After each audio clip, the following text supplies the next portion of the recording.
Hi everyone, I'm Katie. And I'm Yarlin. And this is Fae Fables. And today we're going to be talking about When the Moon Hatched, but you are hearing from us in the future of us recording our episode because we went to record it and there was so much content and so many just incredible things to unpack. A couple of things to look forward to. Talk of shadow daddies. How do we get that in there? You'll have to find out.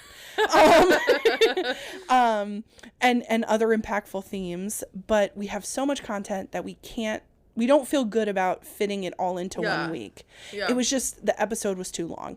So what we're going to do is we're going to put out the episodes for When the Moon Hatched 1 week apart from each other in 2 parts. So what you're hearing today is going to focus in on our reader mind perspectives and our rating of the book in general. And then next week, we're going to go into our therapy mind segment. And so, yeah, back to past version of ourselves. We were so young then. We really thought we thought we could cover it all in one episode. Yeah. So enjoy. Yeah. Welcome back for another episode of Fae and Fables. Yay! Yeah, I'm excited. I know that you and I have very different feelings about the book we're about to talk about, which will make for interesting conversation. Today we're going to be talking about When the Moon Hatched by Sarah Parker. Before we get into the specifics of the book, just a few reminders and disclaimers. First off, this episode includes spoilers for the entire When the Moon Hatched book. Yes. If you have not read it and you don't like spoilers, go read it. Come on back. Have a chat with us about it. Also, please note that this episode includes discussions of a lot of really impactful and potentially triggering material, including themes of trauma, enslavement or trafficking, abuse, memory loss, death, grief, violence, murder, torture, and sexual assault. Lots of things going on in this book. So if any of those themes are things that you are not wanting to hear today, or you don't have emotional room for, go ahead, take a break. Yeah, come on back on a different day for a different book. Also, finally, please note that everything we're about to say is for fun. It's our interpretation of the book. It's also our interpretation of things that might be important related to mental health. However, this is not designed to be a proxy for formal counseling or seeking out help professionally. So if you feel like that is something you need to do, please make sure to take care of yourself and don't use this as a proxy for counseling because it's just for funsies. Today we are going to start with our reader mind, then we're going to go to our therapy mind, as we always like to do, and then we're going to end with unhinged thoughts and theories. And as I mentioned, Yarlin and I have spoken a little bit about our feelings about this book and some of the things, we have a little chat going where we go back and forth. We have many unhinged texts and voice memos that we send back and forth. And Yarlin and I feel very differently about this book. So it's going to be interesting to see our takes and to just have a conversation about our reactions. Starting with reader mind, as we always like to do, we're going to start with our star rating. So we have our star rating and our chili pepper rating. Yarlin, why don't you let everyone know? How about we start with a good note and you go first? Yarlin's like, let's not begin that way. I don't want to be negative right from the beginning. Okay. So I was obsessed with this book. It had me in a headlock for like the entire time. There was a little bit of a schlump. I want to say 200 or 300 pages from the end, and we can get into maybe why that was. But overall, like 5 stars. If I could have given it 6, I would have. I think it made me think about, like, I wish you could see Yarla's face. She's like, wow, that's a strong statement you're making there. I love that for you, though. I love that for you. I don't know. It's just, I loved it. I loved the lore. I loved the characters. I thought the whole premise around the dragons becoming moons, like, it was just fantastical. It took me away. I loved the FMC and the MMC, the female main character, the male main character. I thought they were complex. I thought they were like hot. I thought I don't know. It was giving everything. Yeah. So it was 5 stars, and then chili pepper rating, I would give it between like a 2.5 and a 3. And really, I think if you look at the amount of chili pepper content, it would really be like a 2. But when the chili pepper content did finally arrive, Yes. It was hot. My God. Like, and I don't know if it was because the author had us just waiting for so long and teased us and teased us and teased us, but that by the time we got there, I was just like, but yeah. So I'm going to say 5 stars and 2.5 chili peppers, bordering on 3 chili peppers. Yarlin, Okay. What about It's my turn. You're like, that was the positive part. Slay, girl, slay. Yes. I love that this book spoke to you in many ways, and I do think there are parts of it that were pretty unique. So I rated this book a 2 out of 5 stars. I don't like being harsh with ratings, but this one really wasn't giving anything to me. She was not providing. Yes, I feel like I don't want to blame it solely on the book. Could have been just like my headspace in the moment. I wasn't fully feeling connected to it. It was just such a huge book, and the prose, while it was beautiful at times, I felt like, girl, is this a thesaurus that I'm reading? Like, I legit was, like, very confused at times, okay? But there were in moments where I was like, wow, this really sounds so beautiful, like a piece of, like, poetry. But she did do that throughout the whole book. So it's like, okay. She's delivering poems. If she describes the heart as the organ in my chest one more time,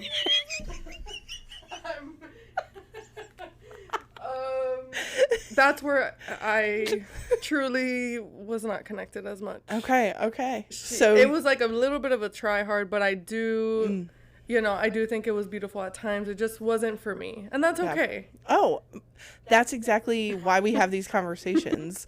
I think this is such a great representation of like what literary styles speak to folks in different ways. Like, there's no one way to feel about a book. There's no one way to read a book. So I'm actually really excited to have this conversation, because I think your and I's perspectives, like, we are in alignment so much of the time that it's like when we have an opportunity to speak from different perspectives on something, I think it'll just help more folks feel seen. And we hope you feel seen in this conversation, where you're going to have one, maybe Pollyanna kind of rosy view of the book, and somebody who really was able to take a critical eye to it and be like, you know what I don't like in books is when they call eyes orbs.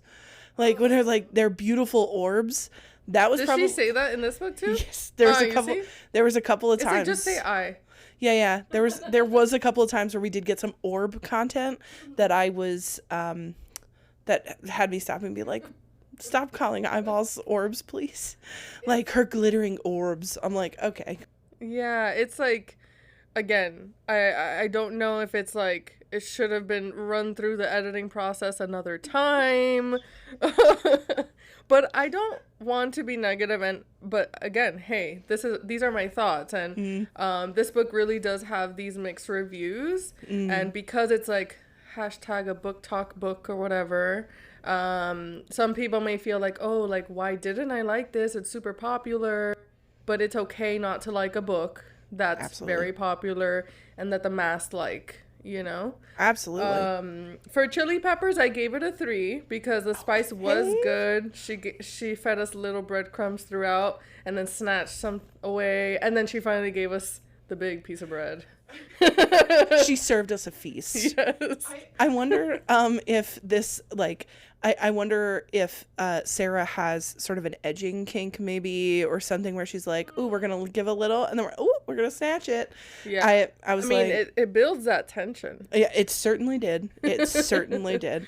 Let's never forget that little hut scene where he was like, no. And it's just like, come on. I was like, whoa, he rejected her. I literally wrote that down. I was like oh my God. Rejected. So, given that so many of these moments were for you not the funnest to read, where it was like, okay, there's terminology here that I think is unnecessary, or this sort of like winding writing style. Did you have any tee-hee moments? Did you have any moments that gave you a little stir? I did have a lot of tee-hee moments, which I enjoyed about this book. Because again, like, there were so many of these like beautiful wordings of things that I was like, wow, like it really touched my heart. So page 97, Con says, are we saying Con? I say Con in my head. Please know, I don't think either of us like listened to the audiobook I'm full disclosure, that whole glossary at the front, I didn't read it before I delved in. I referred back to it when I needed to, but please don't come for us on pronunciations. We're doing our best. The words of things in this book. Yeah. Crazy. I was so see confused. There was something I liked about it, because like day was DAE. It was. Girl, I wish you could see. Girl, no. I thought. Like, again, you're trying to be real different, and why? Like, wasn't in, like, I mean, in, like, the Shakespeare times, isn't that how he wrote day? let me get back to my high school poetry. In the ye oldie days. I'm saying, like, no, just write day. Just write day. Okay. How does she say night? Night? I don't remember. I remember day being, and even like years were like phases or something. I do like that these were like the unique elements, but very strange at times of, wow. You really had to delve into a whole new language almost. Which, again, may be really interesting to you, or maybe really frustrating. I do think it was hard at times to keep track of time, because time was delineated so differently. There were also times where I just sort of was like leaned in. I was like, I don't really know how long that is, but we're gonna keep going. When Rave's or Eluin's diary entries throughout the book, it shows like 19 phases, 20 phases, which it's like I don't know if that means 20 years old. That's what I assumed. So I'm gonna be very honest with you. Didn't stop to parse that out. Maybe that's why I enjoyed this book, because there were parts where I just let my brain float off. Hey, I was like, phase, I don't know what that is, but it's okay. Sure, phase sounds good. So anyway, what were your tee-hee moments? So in page 97, Con says, those eyes, that scent, that voice. Because Rave sings, or she sang somewhere, and then... in like that nightclub where she was trying to lure in, I think it was Tariq. Yeah. She was trying to lure him out to murder him viciously. And she was singing, and... yeah, and he was Con clocked it.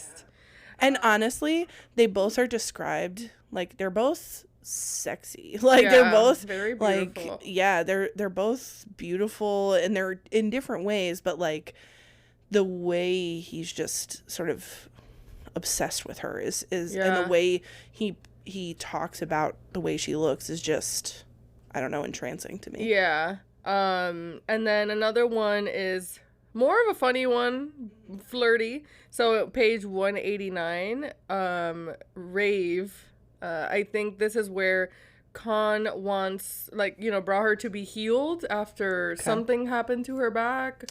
She got flogged by Wreck. That's how I'm saying, Rekk. Yeah, the mercenary. he literally and metaphorically wrecked her, and flogged her quite brutally. Yeah. And so, and we don't know at the time what Khan and Rave's connection is, but Khan comes back and is like, "Hey, you, let me help you out." He feels like that connection with her and brings her to this healer. So then Rave was very against. Like, she's a very badass character. I did like that about her. She had a sharp tongue and she did not care. Like, she was she's an assassin, and she pretty much like has this ultimate goal of like killing this specific person throughout the whole book. Was it Reich? I said Wreck in my head. That was the one who she wanted to kill this whole time, right? Yes, after so Wreck was the one who killed her roommate Essie. Yes. And that's when she goes after him. He catches her. So she's got like 10 different reasons to want him dead. Right. And that rage fire fuels her for much of the sort of first part of her journey. Yeah. So in entering the hut to get healed, she's like, "This better be a threesome." And Khan says, "I'm not one to share, but if that's what you really want, it can be arranged." Oh my. We love to see.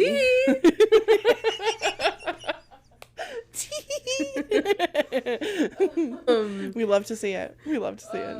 Another one, this was more like connecting to the badass of what Rave is. So page 336, she says, "My body is mine." Again, I don't know. I can't correlate when she said that, but the fact that she did, I like that. Yeah. She's claiming her bodily autonomy. She's like, "This body is my body." Yeah. And another one that we really love, the trope of like, I would like burn the earth for you or whatever. So in page 373, Khan says, "I would have split the world if it did." Like if something would have killed her. Oh so my God. I love the idea of him splitting the world. Yeah, like get after it. Be a go-getter. Yeah. I think those are like awesome. You got any more over there? Yes. Another one, page 524, and this was one that was really like, that prose really kicked in. "There's no one else I'd willingly serve my heart on a platter to." Ooh. We love to see a trope where like it's like, I am a hardened beast for everyone else, but for you, a bleeding heart. Yeah. And they talk about how Khan, in a couple different points, how big his heart is, how he has such a great capacity for love, and you just see time and time again that like that capacity playing out. It's very hot. Another one, 568, "Only her, the only beam of light I'll ever need or want in this world. My love for her sitting like a moon in my chest. Only this moon will never fall, no matter how hard she tugs on it." So sweet. So sweet. And I'm just like cutting to like like just people like online dating when you're like messaging people and just cut to like this like beautiful talk like this if honestly, like, can we please bring back like overly romantic and heart wrenching prose, like, please. Yeah, like, write me a letter, send it through a pigeon, I don't know. Write me a missive and send it in a mystical form. Yes. Is this too much to ask? Message in a bottle, like. Yeah. Please send me a magical flapping piece of paper that like nudges me, and is that too much to ask? I don't know. And this will be kind of like maybe the last one I'll say, because there's a lot.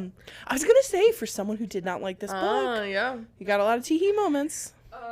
Page 573. So she says, "Your hands know me," and he says, "Know you, crave you, worship you."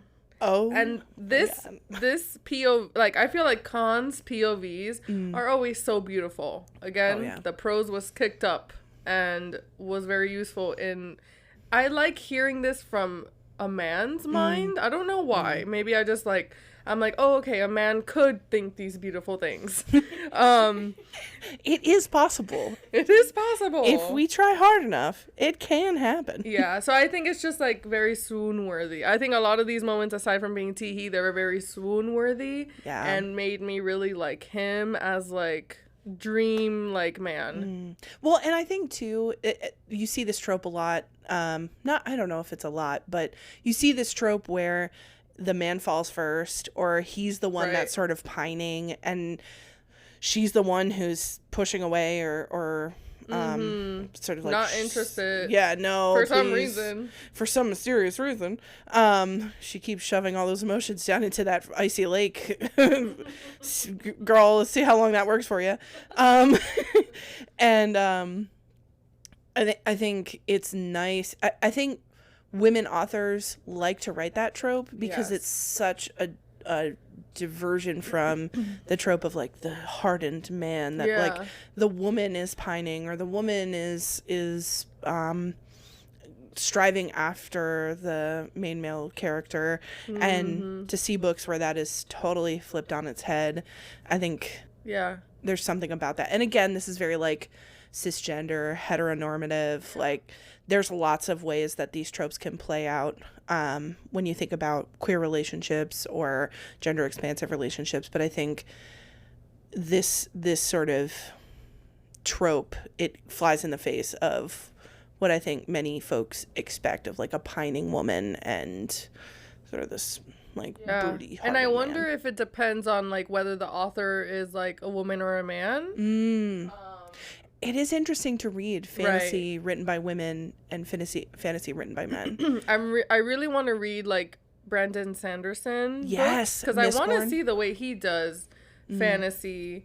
Because I feel like just similar to like J.R.R. Tolkien and George Martin, the way that they write fantasy is so different. Like it still has like love, but not the way I guess when a woman writes it. But I don't know. Tell me if I'm wrong. Well, no, I think you're right. Yeah.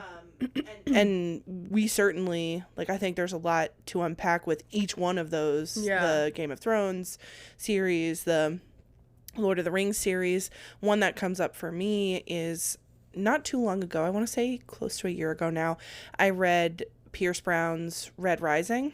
I've seen like that book before. Dystopian, like folks are living on Mars and the society is arranged in sort of these like caste systems. And it was interesting to see relationships written from a man's perspective. And there were things written in those relationships, and I don't want to give spoilers, we didn't warn for spoilers for this book, but there were ways that relationships were written that really were different from what I see from a lot of women authors. And it was just such an interesting thing to be like, I think I could have, if you hadn't told me about the author and I was reading it, I think I could have been like, I think this might have been written by a man. And that was one of the first times I've ever really thought of that as I was reading it.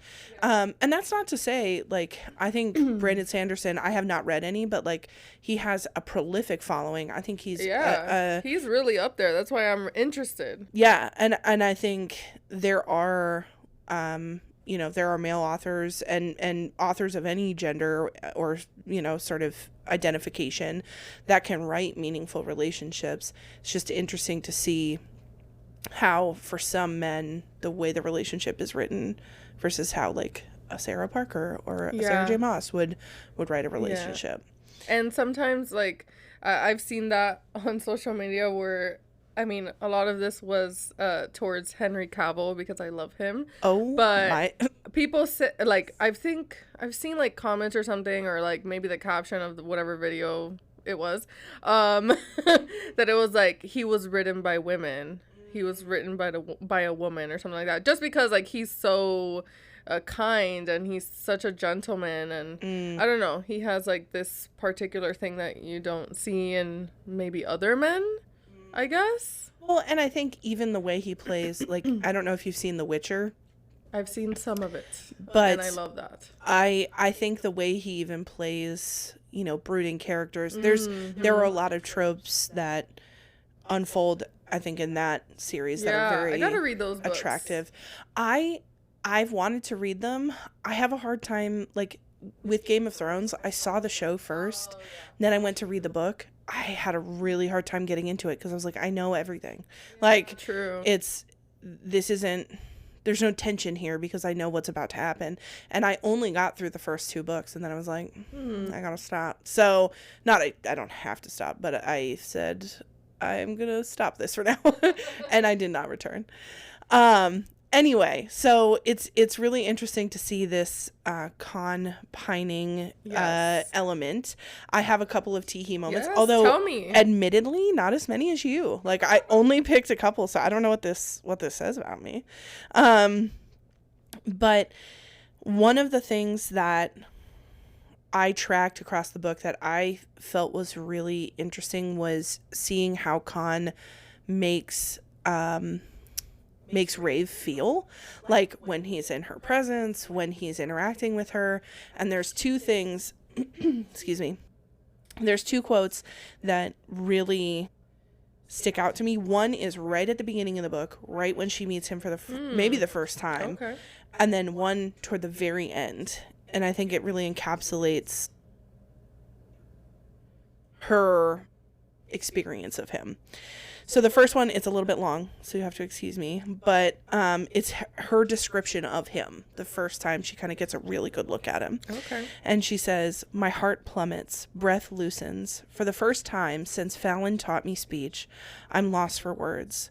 He's harshly chiseled, raw, fiercely beautiful. My lungs pull full of his scent, so deep and drugging, like smelted stone topped with a ladle of cream. I hold the breath hostage, taking him in, admiring his black hair that falls just past his shoulders. It's half pulled back off his face, that's partially shadowed by a few loose strands, failing to soften his regard. His piercing eyes, the rich, molten color of fired wood. His brows are thick, the lower half of his face shaded by a dark beard that adds a rugged texture to his already robust appearance."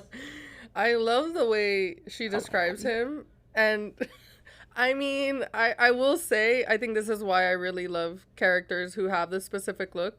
And like I always say, the Dothraki, because they look like my husband. So my husband looks exactly like the way you just described. So that's why I feel like that's my You're gonna send that to him later and be like, "This is you." Yeah, yeah. So that's out of page 41, and what I notice, the author creates a really evocative image of his physical presence. That's true. Which I think is so powerful. Like, he is a powerful physical presence, and I think there's something like deeply attractive about that. And like, yeah, I'll leave that there. Then toward the very end of the book, page 656, this is really when I think Rave is starting, despite her best efforts, to have this exterior cracked, and you're starting to see her building some kind of connection with him, even though she's like, no, she's like kicking and screaming. She's like, I won't do it. And you're like, girl, you stop like shoving stuff in that lake. Like, it's all going to come busting out. Yeah. And this one's a short quote. She says, "He's only ever made me feel vast, mighty even, and perhaps he's right." And that my entire body lit up in chills, and here's why. It had nothing to do with him, his appearance, him being sexy, which he undoubtedly is. It had everything to do with how he made her feel. And this idea that your partner makes you feel mighty and vast. Mighty. Oh, yeah. Yeah. Like, that did something for me. Because I think in partnerships, helping each other feel empowered and powerful is such a beautiful thing. That's true. Yeah. So I just thought that was a moment where you really saw, okay, this man is not just like a person to have in your life because it's supposed to happen and there's fated mates or whatever. Mm-hmm. He, as a person, makes you feel like a mighty version of yourself, and that was beautiful to me. Also, I just have a note here in our in our outline that says the entire sex scene from page 596, dear sweet Jesus.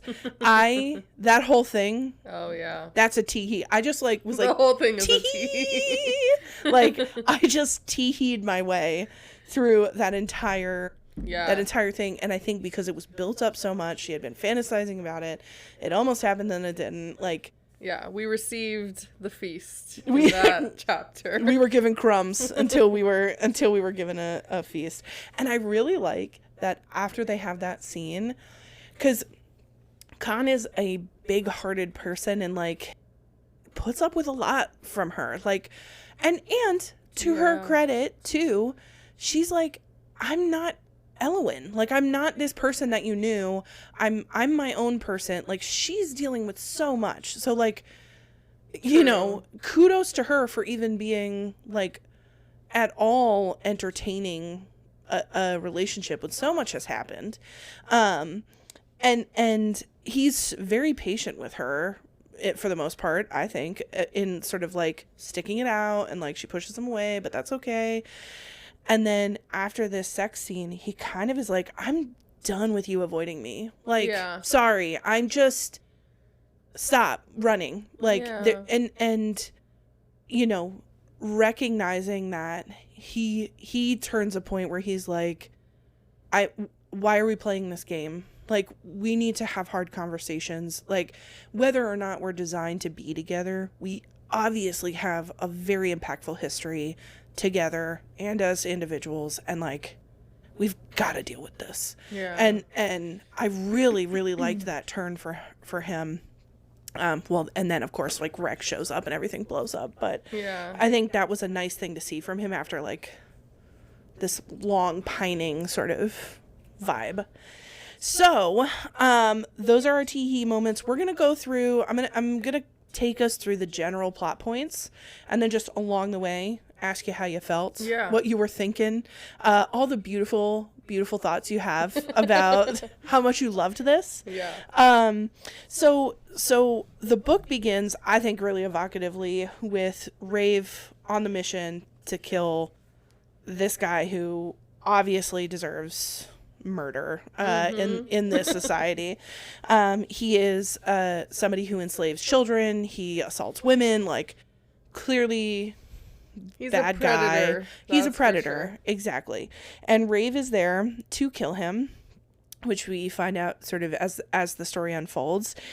She does just that. She kind of lures him out of this club. She murders him. She throws him into a I think it's like off a little cliff. It's not into one of the trash chutes, which are everywhere, but off of this little cliff.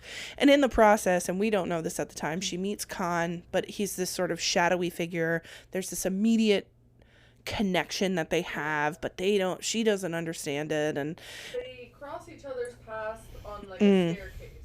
Yes. Well, she sees him from across the bar, and she's like, there's a shadowy figure I'm drawn to, which again, and we've talked about this in previous episodes. Like, why is no one questioning why you feel that? Like she's like, I feel this pull toward him. I'm like, I would feel very confused at myself if I saw half of someone's face under a hood from across the room and was like, that one. Right. But that's just me. I don't know. It's the mysteriousness of it all. There we go. And so she murders him. Then she sees, like, Khan somehow finds her and follows her, even though she's checked everywhere that he's nowhere.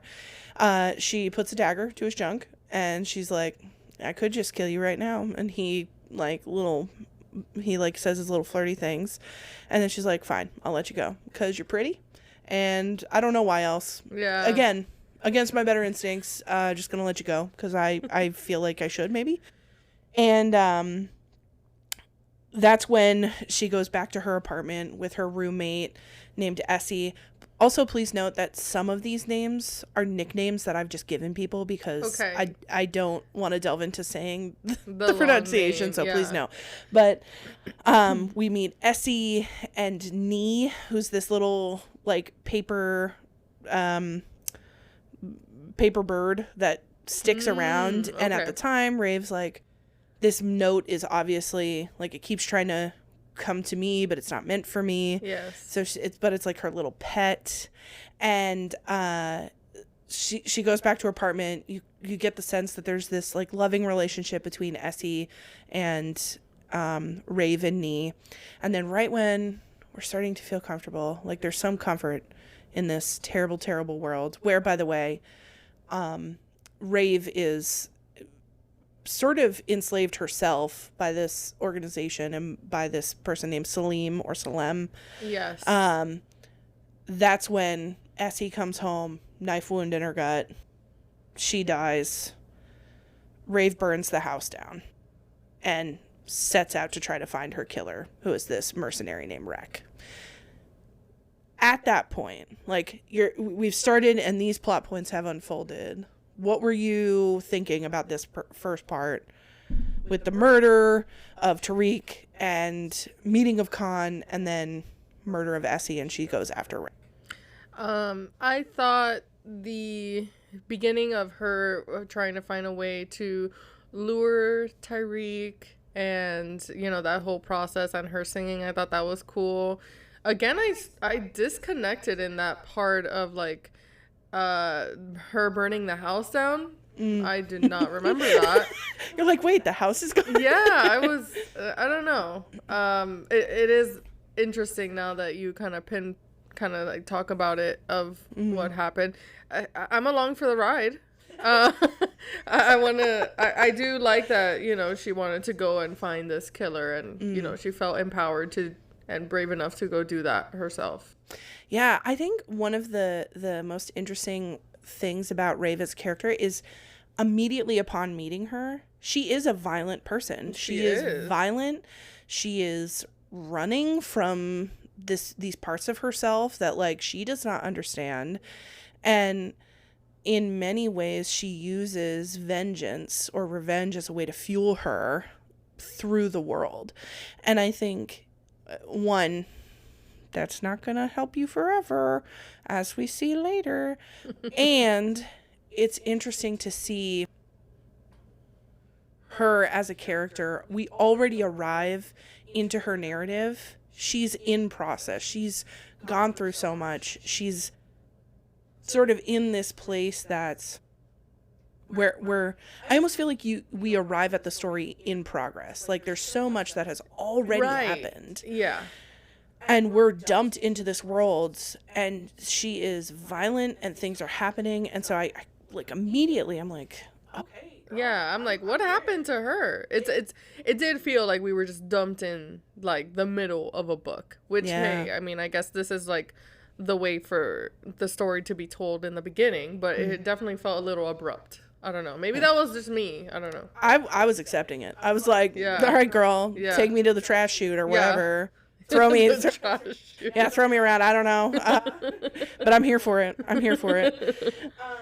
So she goes after Rek, and this is the first time we meet the other, which is this beast thing that lives inside of her that she knows is there, but she kind of keeps on lock for a lot of the time until she decides, other, it's time to come and play because I don't want to. I need your sadistic nature here. And so she awakens this other. She goes after Rek, and despite slaughtering many people, like the other, and I thought it was interesting, you get POVs from the other's perspective. I like that. I did too. Maybe it's like the darkness that I like about it. I definitely did like reading the POV of the other. Yes. And it was interesting too to see like the other in some ways is merciless, but it fosters some kind of caring for her. I mean, it calls her the vessel and stuff. Like it dehumanizes her in some ways, but you can see the other has some consideration for what it is that she wants, even though it's very clear that she's not driving the bus. Like, she's somewhere else. She's in the lake. She's away, and the other is the one who's running the show. Yeah. So the other shows up, slaughters a bunch of people. Like 20 something people. Oh, it goes ham. Absolutely goes buck wild. And I think like bites off the finger of. Oh yeah, that was very visceral. When she wakes up, she's got a piece of Rex tendon, skin or something. Yeah, it's like in her tendon teeth. in between her teeth that she's God. like picking out. Ugh. I maybe it's like I like think, that was my favorite. I think when I was reading this book, I totally wanted more of a dark romance, gothic kind of horror vibe. Okay. And when I read the others, taking POV, notes. When I read the the other POV, I was definitely into it. I was like, okay, You're like, this is the kind of violence that I want to read.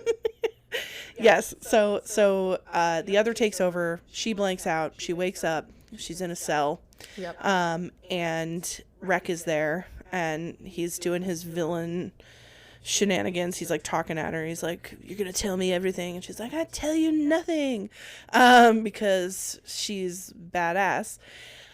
She's also got a piece of tendon in her teeth from Rek's finger, which And at she's, some like, point, picking out the blood under her nails. yeah, she's covered in gore and Gross. not that bothered by it. I mean, she's bothered by the teeth thing, which I would be horrified, but she handles it better than I think I would. And so Rek basically is looking for information about the organization that she works for. I'm not going to attempt to say the name of it. We're just going to, it's like the F de A or something. Yeah, Fier de Hall or something like that. Yeah. We're just going to call it the organization. Yes. Let the mafia of the but like, it's like if you had like a Peaky Blinders style mafia, but that it like worked for the people. And the whole thing, the organization undermines the workings of this very oppressive government under King Tyroth, I think. Yes. And so Rek is being hired by the king to hunt her and others down so that they can be extinguished. Right. And what's interesting, even from the start of the book, you see that Rave very much has a heart for the people of the Gore, the people who are suffering. She donates her earnings to them. So not only is she this merciless murderer, but she's not quite as merciless as I think she wants you to think she is. And she gives her earnings to people who need it, and she tries to help people out. So anyway, Rek is there to torture information out of her. And he brutally sort of like flays her, whips her, to the point that her back is a wreck. Like, it's bleeding. It's not just sort of a significant amount of pain, but it's like a medical hazard, which comes into play later. So she gets whipped. She doesn't say anything, and they sentence her to die. And then who should arrive but a mysterious hooded figure that we have a mysterious attraction to. We know, I don't know if that, I think at that point we figure out his name is Khan and kind of the relationship. But they didn't really know each other yet. Yeah, there was still a lot of mystery. Yeah. Like I don't think when he walked into the cell, that she knew he was the king of the burn. No. But she finds out pretty quickly, which I really liked, because I was nervous about a trope where like he doesn't tell her and it's too long, and Yeah. And I'm glad they didn't do that. But he comes in, he's like, "So you're in a bit of trouble." And inside he's like raging because he's like, "That's my woman." But she doesn't know this, and he doesn't want to spook her. And she's like, "I'm fine. I'm doing my own thing." He's like, "You're clearly not fine. Yeah. Let's get you a healer." And she fights him on it a little bit, and then he like convinces her to get a healing. Yeah. And this is where, when I said that quote earlier, the Teehee moment about the 3-something, that's where, they're at the healer's Yes. office. Yep. So at the like it's the dentist. Hut, the healer's hut or something. I think he like brings her to this like secret room or something. I don't know. So they go to the healer. The healer, you know, is doing her thing, and she notices all of these dragon marks on Rave, and at the time we're like, what? Yeah. But Rave is like, shh, tell no one, and the healer's like, okay, I could keep a secret. And ultimately what ends up happening is she's sentenced to like be tied to a stake basically and eaten by dragons. It's like a trial or something that she has to go through to kind of be commenced of her crimes, or did that happen before? So she goes through it's almost like a mock trial. Like she's in front of this tribunal of people, the council or whatever the title is, and they're like, you did this bad thing, and she's like, fuck you all. Yeah, I mean, yeah, they tell her that she killed like 20 something people, and she's sentenced to death. So yeah, and they're like, it doesn't matter what she says, and she basically says fuck you all. She tells one guy he has a micro penis. I think in the book it's called micro cock. Oh my God. She insults him, and then they're like, yeah, you're gonna die. So you don't talk about my manhood. Don't you bring that up. Even if it's true, don't bring it up. That's enough out of you. And so I think it's the following day or soon after that. It's within the next few days.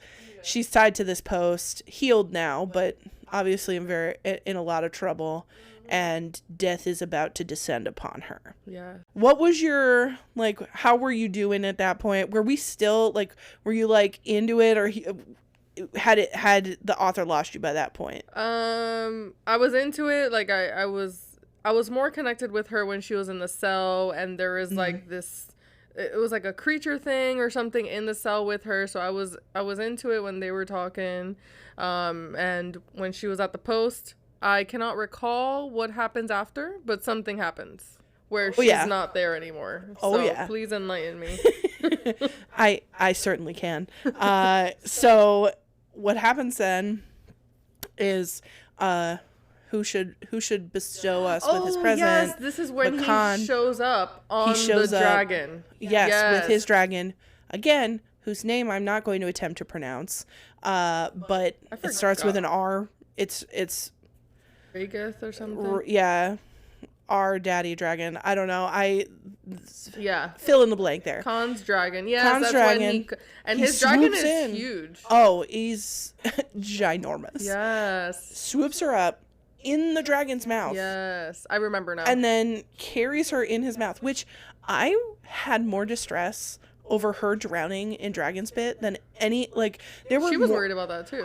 She was very worried about that. I was worried about that. It sounded disgusting to me. Yeah. Like, horrifying, and like, that viscerally, like the tendon in the teeth and the dragon mouth full of spit really did something to me that I did not like. And there were other moments that were more violent and more dangerous, but for some reason I was like, description of those nitty gritty details. Yeah, oh my god, it like turned my stomach. Anyway, so she almost drowns in dragon spit, but she doesn't. He like spits her out onto the ground, and at this point she's like, I'm dead, this guy kidnapped me, we're all gonna die. And you know, he spits her out on the ground. They go to this little hut that you find out later is Khan's mom's hut. Yes, okay. I'm connected now. I remember. Yeah. You're like, I'm back. Yeah. And they spend some time in the hut together. Yeah, where she was hesitant in going in because she was like, it feels like not right for me to go into your mom's hut.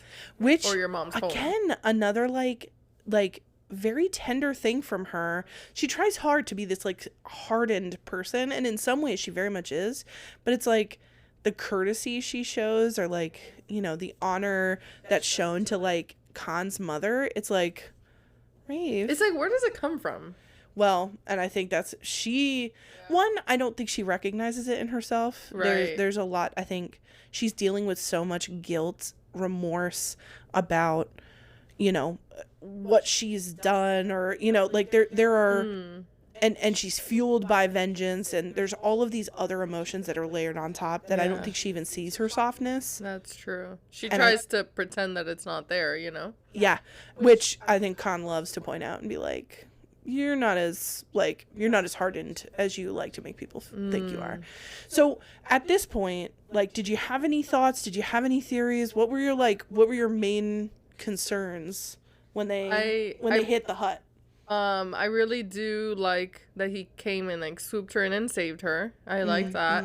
Them at the hut was really cute, where he made like soup for her. It's like a vegetable soup. A man who cooks. We love to see it. We love to see that. I mean, let's be clear, anyone who cooks, we love to see it. Yeah. But like, so he was basically like nursing her back to health, and I liked her character, but at times I'm like, girl, please stop. Like, she was just like, I maybe that's the part of me where I'm like, just like fall in love with him and like accept him. Yeah. But this is part of the story, I guess. Well, and I think by the end, I was sort of in a similar place of like, come on, girl, like, give an inch, like, please. And she wanted to, like, she was planning to escape the hut. To escape him, to kind of be on her own and go back to her plan of that's what and throughout she's like, I'm going to run away. And honestly, there is a part of that, I think, because you and I are both like two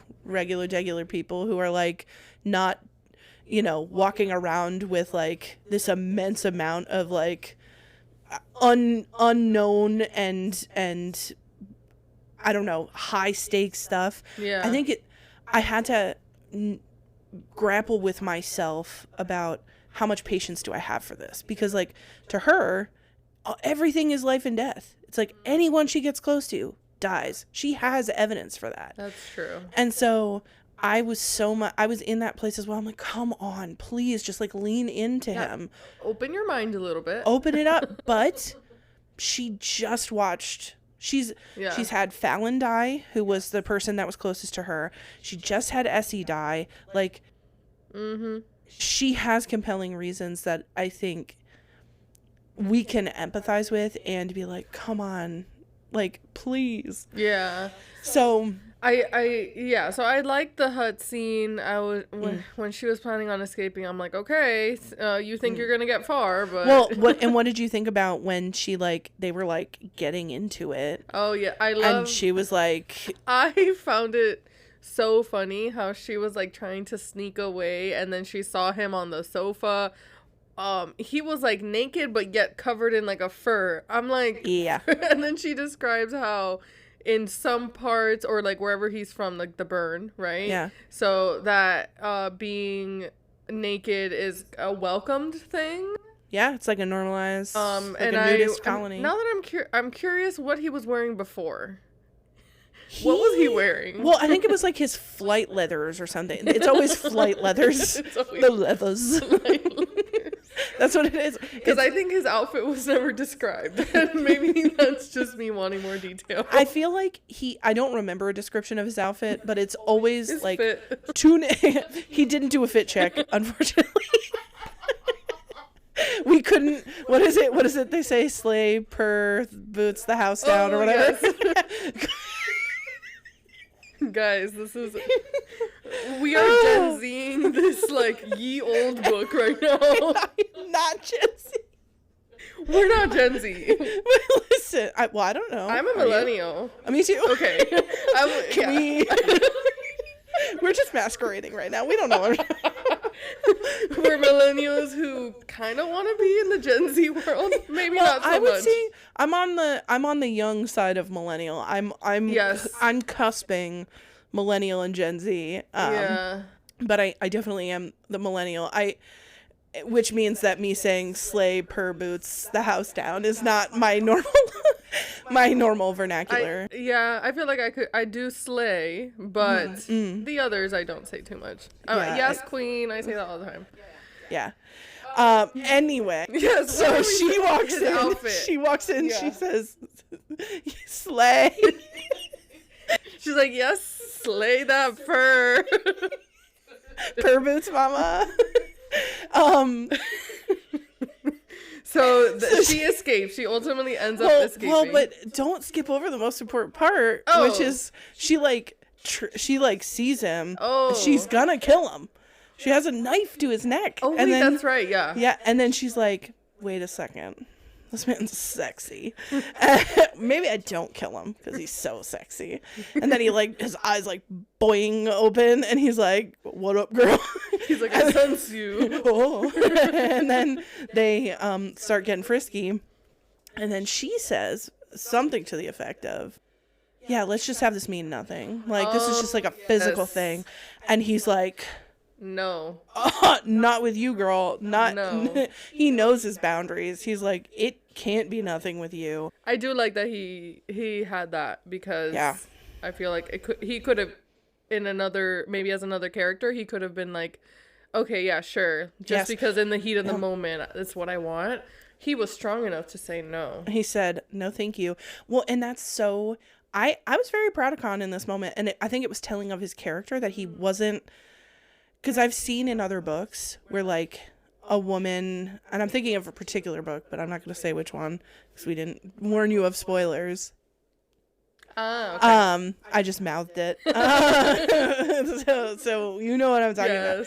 Where she says, this means nothing. It's just like a physical release. And he's kind of like, I'll take what you can give me. Like, I'll do what you want because having any part of this is better than having nothing. And Khan doesn't do that. Yeah. He's like, no. I almost prefer what Khan does. Yes. Yeah. I think what Khan does, he's like, no, I know what we had. I know what I want. And I'm not gonna be this for you. Oh. Like this is something I can't be for you. I can't do this with you. So no. And he stops at a very wild moment, and it's kind of, well, it's a lot. And he's like, nope, not gonna do that. Yeah. So she goes back to bed and she feels rejected, which fair enough, but you also just tried to use somebody who, I mean, and she doesn't understand how the depth of what they used to mean to each other, but like, sometimes if you're gonna put it out there, sometimes you get rejected and you got to deal with that. But she deals with that by jumping out the window. Oh yeah. And scampering to a gorge. I think I would do that too if I was rejected by him. I'll be like, okay, I gotta go. I gotta get out of this house now.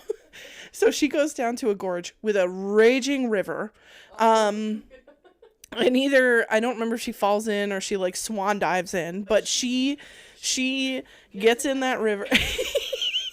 She gets in there. She uses her peak diving skills. She says, Olympian. She goes for the river, and then she like gurbles her way down the river because it's a raging river. And I didn't remember this detail of the river. Well, I'm glad to bring it back up again. And she goes down the river for a while. It gets kind of dire. She's like, am I going to die? And then these two strapping men pull her out of the river and start talking at her in a language she doesn't know. She's like, yes. I need to go this way. And they're like, I don't, what? Yeah. And then a mythical beast called the fate herder. The fate herder? Yes. Yeah, the fate herder shows up and is like, you're going with those dudes. And she's like, I don't want to go with those dudes. And the fate herder says, I don't really care. In his fate herder way, he doesn't talk, but he's just like, they're able to connect or something. He's like batting her in the direction. She tries to go this way. The fate herder's like, no. Yeah. They go off to this village. All of a sudden, she's caught up in this whole thing where they have their like finest village warriors show up and fight for her hand in, it's not quite, well, I think it goes sort of beyond marriage. It's like, you will be the one to usher in the new, and whatever. Like birth the strong children or something. Immediately they're like birthing potential, which is like deeply misogynistic to me. But they fight. Yeah. One of them wins, takes the head, cuts it off, brings it to her, is like, present. She's like, I don't like that present. And then she's like, I'm going to fight for my own damn self. I love that about her. That's where I do like her character. She is so brave. Yeah. She's like, don't fuck with me. Yeah. I'm going to fuck everybody up. And then she gets into this fight with his name is like Hork or something. I don't Hulk, remember his Hark. name. It starts with an H. It's one syllable. That's what I remember. Okay. She gets in a fight. They're going at it, and like it's pretty evenly matched. He cheats like a little cheater. Throws a serpent at her. Yes, and it bites her. And all of a sudden, she's like, I'm all woozy. I can't fight. God. Yeah, and then she's like, oh, I don't think anyone saw him do that. She says, did anybody catch that? And the crowd went, no. And then she was like, well, fuck me, I guess. And so she's about to lose this battle. She's about to like basically be like a baby breeder for this guy who's beating her up, and who comes in and surge over the horizon, but Khan. And of course he's enraged that he sees this male, like he's like straddling her, like ready to like, I don't know if it's kill her, but really kind of maybe like knock her out or be the one who wins. Yeah, he's like, I'm getting ready to make you my wife. She's like, no, you're not. And he's like, yeah, I am. And Khan rolls up and he basically talks to everybody. He's like, let me fight this guy. Yeah. For her hand or whatever. Yeah. And is this where he gives her the He gives her his little pendant. Which, I wrote down the name Malmer. Yeah. I'm glad you remember, because all I could think was Mjolnir, which is Thor's hammer. Oh. It's so funny. That's the word that always came to my mind. So he walks up. He's like, take my Mjolnir or whatever. It's almost like he has to do that before in case he dies. Mm-hmm. Which he's like giving her everything. Yes. He's like, you are getting all my shit. Which is crazy. If I die. I know. And she's like, I'm half conscious right now because of the snake bite. What is happening? Sure, I'll wear your necklace. Yeah. She's just like, I just want to live. So yeah, I'll put the pendant on. They fight.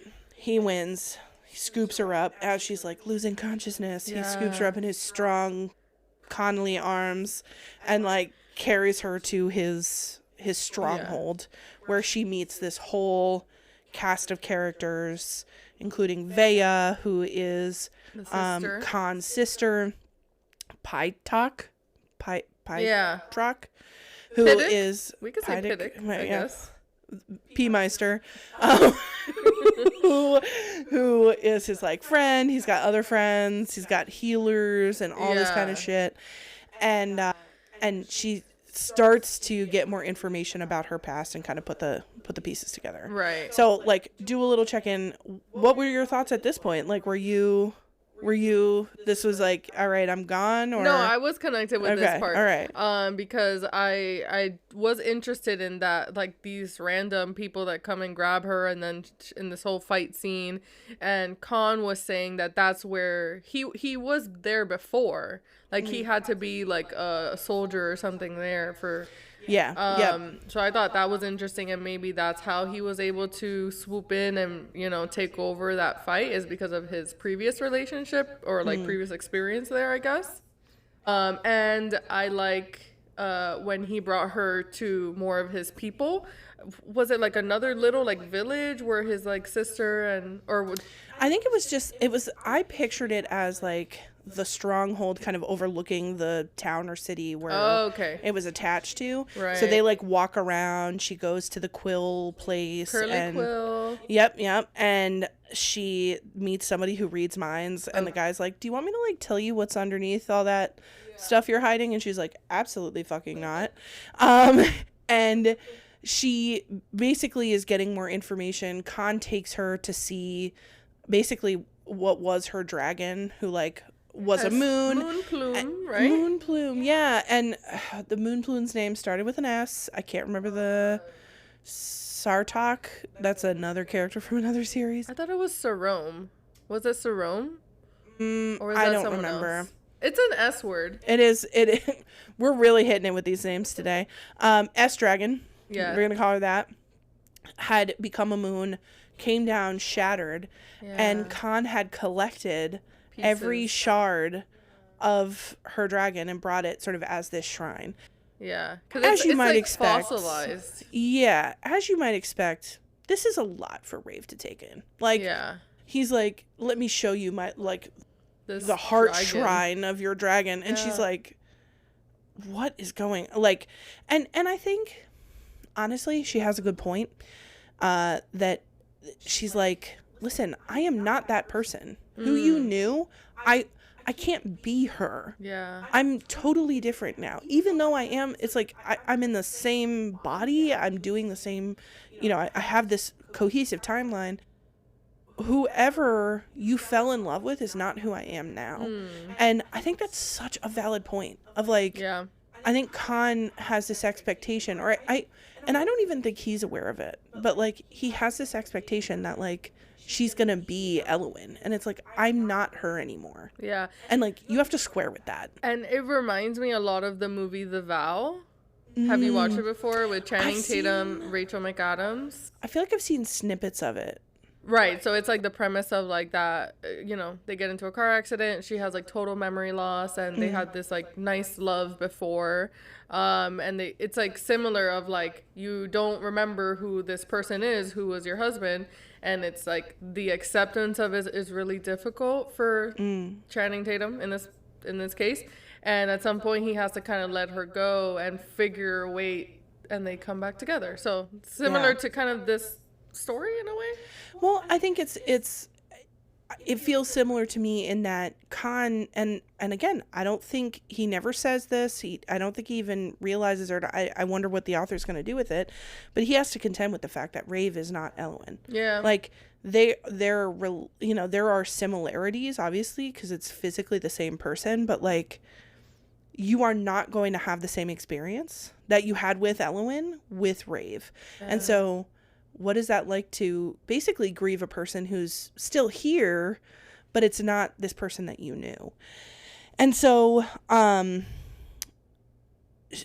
she basically goes through this like journey of like finding out more and more about herself. It's a little overwhelming. So she retreats. She keeps looking to the west, and she's like, something's over there. And I want to go over there, and I don't understand why.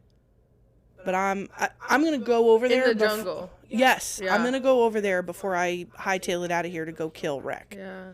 She goes there. She basically finds Khan and Elowen's, like, love nest. Yeah. She finds their, like, remnants of their life together, which is, like, so heartbreaking. Yeah. And she stays there for, I think it's, like, weeks. She stays there and kind of builds the place back up, and she's having more and more memories come back to her about their time there. So it's an interesting time for her because she keeps saying like, I want to leave, but she's not leaving. Yeah, something's keeping her there. Exactly.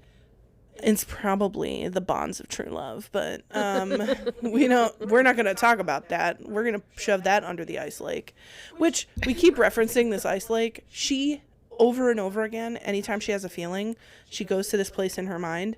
She takes whatever feeling it is, she puts it in a package, ties it to a rock, and drops it into a lake that's covered by ice. And what's interesting is there's something moving under the ice. As the book unfolds, there's something swirling down there. Yeah. And I think it's the other, or her emotions or something, because the other talks about like she drops all these things into the lake and I collect them. I think that's how the other gets to know her. And so anytime you hear us talk about this like mystical lake, it's because she's continually stuffing her feelings down into a literal and metaphorical internal lake where something's squirming around down there. And she has no curiosity about it. Well, and I think she's afraid of it, right? Like I think it goes beyond like, I just don't care what's going on. She's like literally like, don't touch it. Nobody touch it. And so she starts to have these memories. It starts to fuck with her lake a little bit. They go to this festival together, and she tries to give Khan, she's like, I want to give him one night where he sees the Elowen that he knew and has a night with her.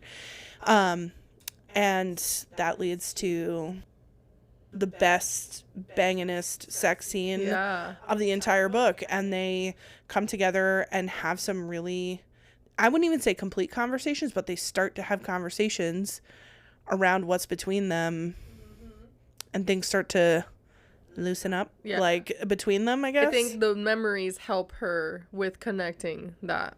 Well, and what were your thoughts about sort of this like she's staying in the hut. She's having increased memories. Like, what were your reactions to all of that? I loved seeing her describe the memories, and it being like a lot of the memories were like their sex scenes or their intimate moments, and she felt very confused by it, like, oh my gosh, like, so this is the type of relationship I had with him. So she was very much surprised by that, and I enjoyed that.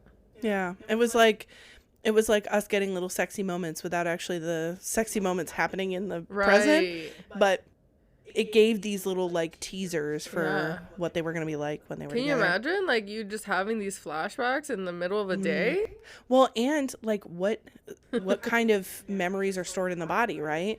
So like you've been very intimate with this man, and you can't always remember it, but he somehow knows your body.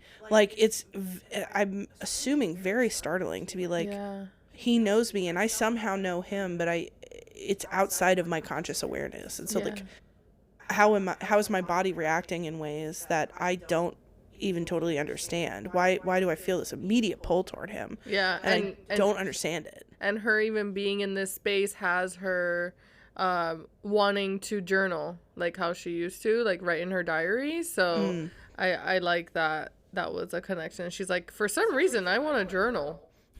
I just feel like writing stuff down, and you're like, no shit. And so they have this glorious sex scene. They're about to have a really hard conversation that she's been avoiding, but has finally kind of agreed to. And who should show up? His raggedy ass, but Rec literally wrecks that conversation. I was so mad. I was like, Rec, get out of here. Right? Give him like 10 minutes to talk, and then you could fuck everything up later, but that's not how these things work. So he flies in on a moon plume that he's been abusing very badly. That made me so sad. Yeah, I was so pissed. Yeah. And he comes in, he's like, I'm looking for the princess. And they're all like, she's not here. And he's like, don't care, I'm looking. And they're like, well, we're gonna follow you around while you do that. And so Rave and Khan have a conversation. Khan's like, please, can you not kill him on my lands? Just wait. Right, because that will wreck that will wreck everybody.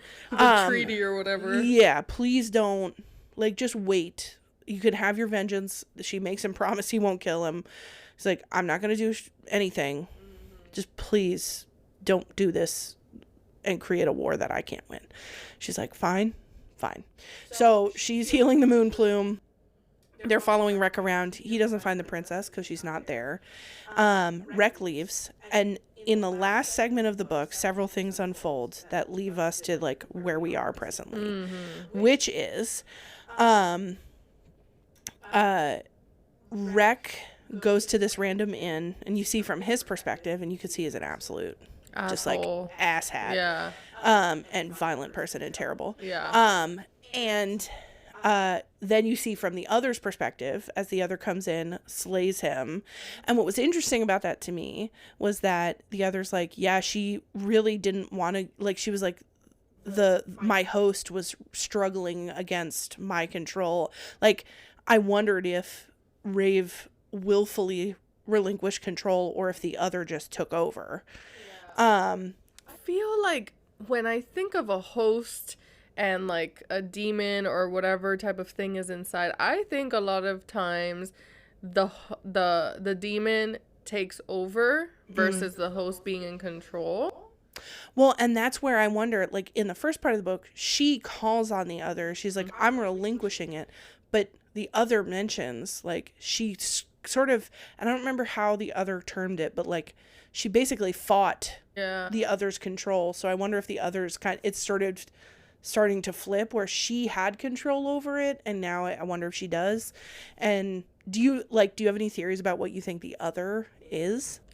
It could be like one of the other gods because that's a part of this book is like they can hear elemental songs which are connected to like gods, and she currently can listen to 2. I forget the name of Although I think it hints at that she may be able to do all 4. Yes. But she's been blocking, so she can hear Claude and boulder. Yes. Boulder, Yeah. which is like air and earth. Yeah. But I think it starts to hint at that she can hear fire and water, but she doesn't acknowledge them. Yeah. Especially fire, because she's afraid of fire. Right. And I think I'm thinking it's either God, one of the gods, and I don't think it's the god of the void, because that's in the like diadem. Oh yeah. That the Aether Stone. Yeah, the Aether Stone that Princess Kay is wearing. Yes. Again, name pronunciation lost on me. And so the other murders wreck. Yeah.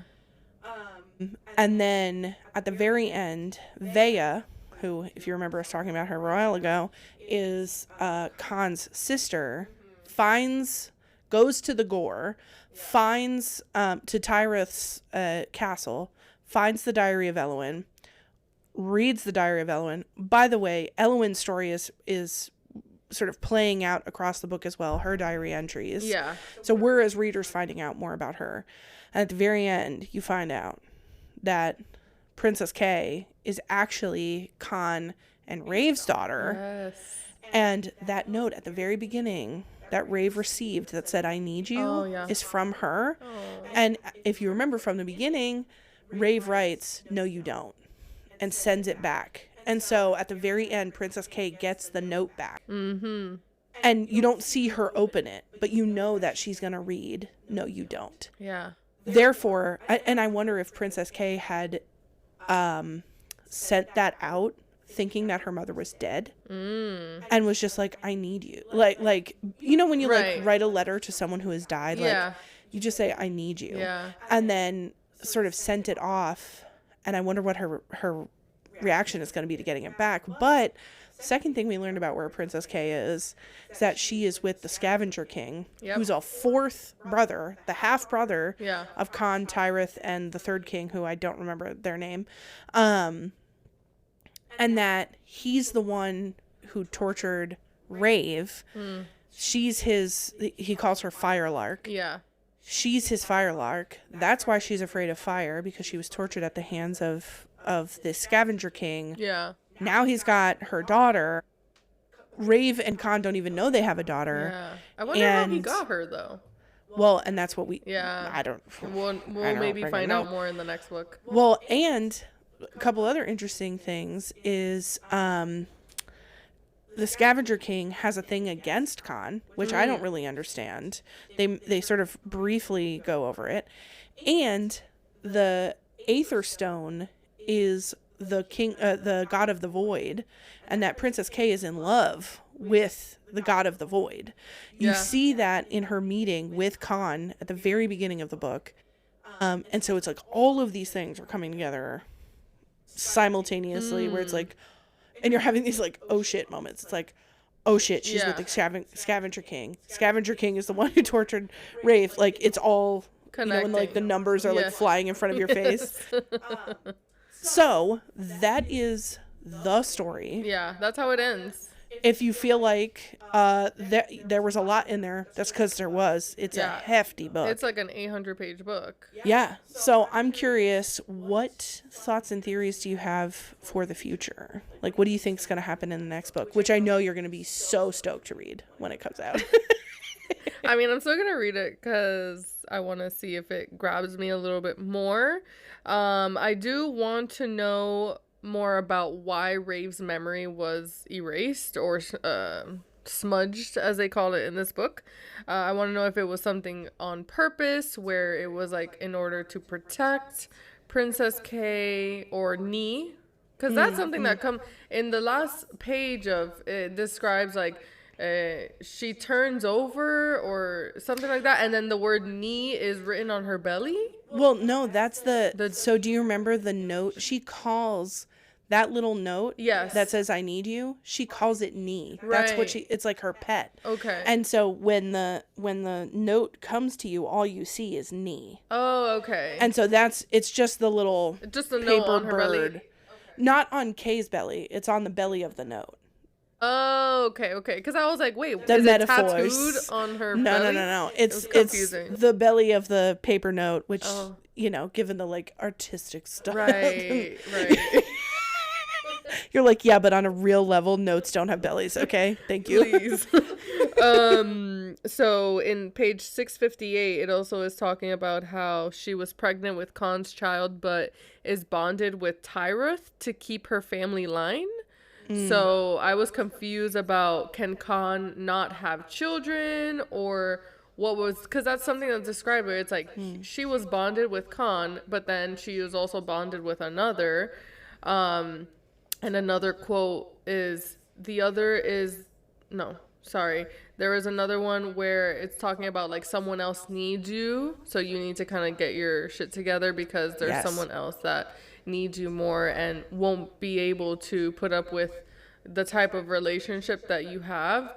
I mean, he's basically describing that like your child needs you and that they don't deserve this type of hardened part of you. So you need to soften up. You need to sort your shit out and come back a little bit more healed, a little bit more ready to be a mother. Because it's more than it's something bigger than us. Yes. And I think we're about to see a whole lot related to who is the other. Yes. And also, how did Rave get from dying in childbirth, huge air quotes around that, to in the hands of the Scavenger King? There's this gap. Yeah. Like, where did her memory go? And I'm going to guess that it's due to the torture she endured. Like, I'm going to guess that something happened where she had the child and was brought to the Scavenger King or kidnapped by the Scavenger King. Something happened where everyone was told she died in childbirth. Yeah. She ended up in the clutches of the Scavenger King and sort of like had her memory messed with so badly. Yeah. That's the only thing I can think. I'm sure there are elements that I don't understand. There are things that like are going to be revealed that will provide a more in-depth. Right. That's why I'm excited for forward. The second book, even though this one was kind of a low rating for me. But I'm excited to see more, because maybe I'll like the second book more because it tells more of like what really happened. Yeah. So. Yeah. Well, and it'll be interesting to see like what happens when Khan and Ray figure out that they have a daughter. Right. What's going to happen with Princess Kay and the Void, who's like sucking out her energy. Yeah. You know, like there's like multiple levels of like, there's so many things going on. What the fuck is going to happen? Yeah.